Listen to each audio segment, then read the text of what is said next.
Welcome to the Cobra Cast and the Coach Wick Show. We're excited for another year of weekly interviews with head football coach of the Jackson Heights Cobras, Coach Caleb Wick. The Cobras are coming off a successful season. The team finished with a 10-1 record that included league and district championships and a deep run in the playoffs. The Cobras look to continue the momentum from last year. The 2025 Cobra team returns 16 letter winners and 7 starters on both sides of the ball. They also come in preseason ranked second in the state in 1A. Coach, thanks for joining us. You're welcome. Thanks for having me.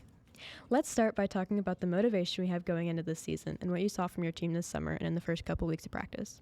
You know, it starts in the weight room, and we had a lot of 90%ers there during the course of the summer. 90%ers mean they're there 90% of the time, and whenever you can have that and have that buy-in, it just helps the team morale and it helps the team in general. And, you know, looking back last year, we did lose a lot of really important seniors that helped us a lot during the course of the season, and everybody knows how that last game ended with Rossville, and, you know, it has a sour taste in everybody's mouth, and I think the seniors and juniors took that as a motivational tactic during the course of the summer, and it's translated here to the first couple weeks of practice, so we'll just see how it goes here in week 1.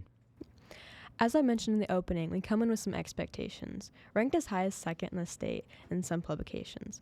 What are your thoughts on those preseason rankings, and how do you manage those expectations? You know, preseason's preseason, but, you know, when you have expectations are good to have. That means everybody thinks really, really highly of you, and you should embrace those expectations and don't run away from them. So that's the mantra of this team this coming year, is just embrace the expectation, know what you have to do. They know the work they have to put in to get to that level, to get to that game that they were at last year, and they want to be above that game this coming year. And, you know, like I said, they're just using that as motivation, and it's been a great first 2 weeks of practice up to this point of the season. Yeah.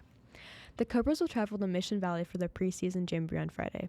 Coach, what do you hope to accomplish at the jamboree? You know, it's almost like a preseason. Like I said, like the NFL has 4 preseason games. College doesn't have any preseason, but with high school football, them changing the jamboree where you get that first week before the first game to actually have live action against somebody else, you have to use that as your advantage. And Mission Valley's there, which is a 1A school, which we might be playing them later on in the year. Royal Valley's there, which is a 2A school, which is bigger than us and in the Big East this year. And also Osage City is coming this year. They're ranked actually number 2 in the state in 2A. So they bring back a lot of talent and will be a really, really tough test for us. So we know we're going to get tested on the jamboree. And as a coach, that's what you want before the first game, is just have that initial pop, mistakes that you can work through with film in the following week before that week 1 game.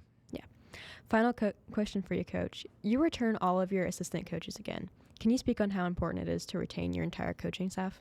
Yeah, just like I said last night in the pep rally, I don't think I would be where I'm at today without my assistant coaches. And I might be a little biased, but I feel like I have the best assistant coaches in the state. You know, whenever you can bring back your assistant coaches, Mr. Nalges has been here with me since I started. So coming on 13 years, and Coach Plattner has been here for 5 or 6 years, I believe, and then our offensive coordinator has just changed the whole mindset of Jackson Heights. You know, we used to be that ground and pound wishbone offense and, you know, not really scoring a ton of points, and he just opened up the offense, and it really gets a lot more people involved, and it gets a lot more people interested in football because, you know, we have wide receivers, we have running backs, tight ends, H-backs. It's just opened up a whole plethora of plays that we can run and athletes that, you know, we can get the ball to at any given moment. So, yeah, like I said, with those expectations, you have to have a good staff. You have to have a good support staff with you, and I'm lucky to have that. Yeah. Coach, we appreciate you taking your time to meet with us. I encourage you all to get out to Mission Valley this Friday to see the Jackson Heights Cobras in actions. The jamboree will begin at 7 o'clock. Coach, we look forward to an exciting season. Thank you very much.